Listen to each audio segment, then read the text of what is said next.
നമുക്കെല്ലാവർക്കും ഒരുപാട് ആഗ്രഹങ്ങളുണ്ട്, ഒരുപാട് സ്വപ്നങ്ങളുണ്ട്. പക്ഷേ അതെങ്ങനെ നടപ്പാക്കും എന്ന് മാത്രം ആർക്കും അറിയില്ല. നമ്മുടെ ജീവിതത്തിലെ ഇന്നത്തെ അവസ്ഥ ഏത് നിലയിലാണെങ്കിലും നമുക്ക് തീവ്രമായ ഒരു ആഗ്രഹമുണ്ടെങ്കിൽ, നമ്മൾക്കത് പറ്റുന്നുണ്ടെങ്കിൽ, അതിനുവേണ്ടി പ്രവർത്തിക്കാൻ നിങ്ങൾ തയ്യാറാണെങ്കിൽ നമ്മൾ അവിടെ എത്തിച്ചേർന്നിരിക്കും. അതിന് ഒരുപാട് ഉദാഹരണ കഥകൾ നമ്മൾ കേട്ടിട്ടുണ്ട്. എനിക്കെന്നും ഓർമ്മ വരുന്ന ഒരു സ്റ്റോറിയുണ്ട്. എഡ്വിൻ സി ബാൻസ് എന്ന് പറയുന്ന ഒരു വ്യക്തിയുടെ സ്റ്റോറി. സാധാരണയേക്കാൾ താഴെയുള്ള ജീവിത നിലവാരമുള്ള ഒരു വ്യക്തിയായിരുന്നു എഡ്വിൻ സി ബാൻസ്. എന്നാൽ അദ്ദേഹത്തിന്റെ ഉള്ളു നിറയെ തനിക്ക് സമ്പന്നനാവണം, വിജയിക്കണം എന്ന ചിന്ത മാത്രമായിരുന്നു. അതിനൊരു മാർഗമായി അദ്ദേഹത്തിന് മുമ്പിൽ തെളിഞ്ഞു വന്നത് എഡിസന്റെ വ്യാപാര പങ്കാളിയാവുക എന്ന ചിന്തയായിരുന്നു.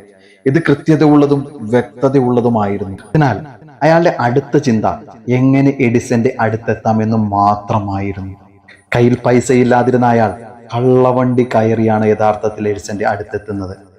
എഡിസൺ പിന്നീട് അതിനെക്കുറിച്ച് പറഞ്ഞത്, ഒരു നാടോടിയെ പോലെ തോന്നുന്ന ഒരാൾ കയറി വന്ന് എന്റെ പാർട്ട്ണർ ആവണമെന്ന് പറഞ്ഞു. അയാളുടെ മുഖത്ത് താൻ എന്തിനു വന്നു, അത് നേടിയിട്ടേ പോവൂ എന്നുള്ളൊരു ഭാവം ഉണ്ടായിരുന്നു. അയാളുടെ മുഖം അത് വിളിച്ചു പറയുന്നുണ്ടായിരുന്നു എന്നാണ് എഡിസൺ പറഞ്ഞത്.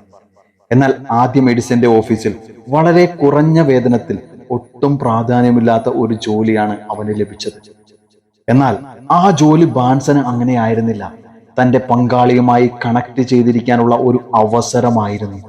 മാസങ്ങളും വർഷങ്ങളും കടന്നുപോയി. എന്നാൽ ബാൻസ് തന്റെ മുഖ്യ ലക്ഷ്യമായി ഉറപ്പിച്ചതെന്തോ അതിനടുത്തേക്ക് എത്താൻ കഴിയുന്ന ഒന്നും സംഭവിച്ചില്ല.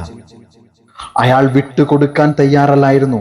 താൻ എന്തന്വേഷിക്കുന്നുവോ അത് ലഭിക്കുന്നത് വരെ അവിടെ തുടരാൻ തന്നെ അദ്ദേഹം തീരുമാനിച്ചു. അതിനു പകരമായി അതിൽ കൂടുതൽ വരുമാനം കിട്ടുന്ന മറ്റൊരു ജോലിക്ക് പോലും അദ്ദേഹം ശ്രമിച്ചില്ല എന്നതാണ് വാസ്തവം. അദ്ദേഹത്തിന്റെ ചിന്ത മുഴുവനും എഡിസന്റെ പങ്കാളിയാകുക എന്നതും മാത്രമായിരുന്നു. ആ ഒരു ലക്ഷ്യത്തിൽ അദ്ദേഹം ഉറച്ചു നിന്നു. എന്നാൽ അവസരം ബാൻസിന് മുന്നിലെത്തുന്നത് മറ്റൊരു രൂപത്തിലായിരുന്നു. എഡിസൺ അക്കാലത്ത് പുതിയ ഒരു ഓഫീസ് ഉപകരണത്തിന്റെ നിർമ്മാണം പൂർത്തിയാക്കിയിട്ടുണ്ടായിരുന്നു. ഇന്ന് അതിനെ എഡിഫോൺ എന്നാണ് വിളിക്കുന്നത്. ആ ഉപകരണം എഡിസന്റെ വിൽപ്പനക്കാരിൽ വലിയ ഒരു ആവേശമൊന്നും ഉണ്ടാക്കിയില്ല. വലിയ അധ്വാനമില്ലാതെ ഈ സാധനം വിറ്റുപോകില്ല എന്ന് ആ വ്യക്തി വിശ്വസിച്ചു.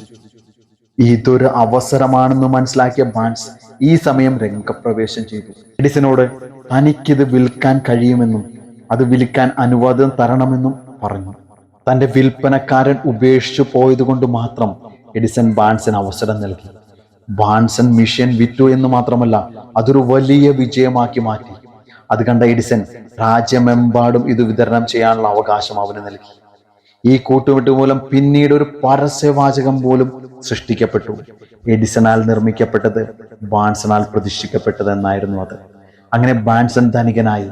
ഒരാൾ ചിന്തിക്കുന്നു എങ്കിൽ അയാളുടെ ഇന്നത്തെ അവസ്ഥ എന്താണെങ്കിലും അയാൾ ധനികനാവാൻ കഴിയുമെന്ന് അദ്ദേഹം തെളിയിച്ചു. തന്റെ ഉള്ളിൽ വന്ന ആഗ്രഹത്തെ പൂർണ്ണ വിശ്വാസത്തോടെ വിട്ടുകളയാതെ നിരന്തരം അതിനുവേണ്ടി ഒരു ബി പ്ലാൻ ഇല്ലാതെ പരിശ്രമിച്ചപ്പോൾ അയാൾ ഒരു വിജയിയായി മാറി. നിങ്ങളും നിങ്ങളുടെ ജീവിതത്തിലുള്ള ആഗ്രഹങ്ങളെ ഒരു ബി പ്ലാൻ ഇല്ലാതെ അതിൽ മാത്രം ഫോക്കസ് ചെയ്ത് അത് ലഭിക്കുന്നത് വരെ പരിശ്രമിക്കാൻ തയ്യാറാണെങ്കിൽ നിങ്ങളും ബാൻസനെ പോലെ നാളെ ഒരു ധനികനായി മാറിയിരിക്കും. ഒരാൾക്ക് ആവാൻ കഴിയുമെങ്കിൽ ആർക്കും ഇത് ചെയ്യാൻ കഴിയും.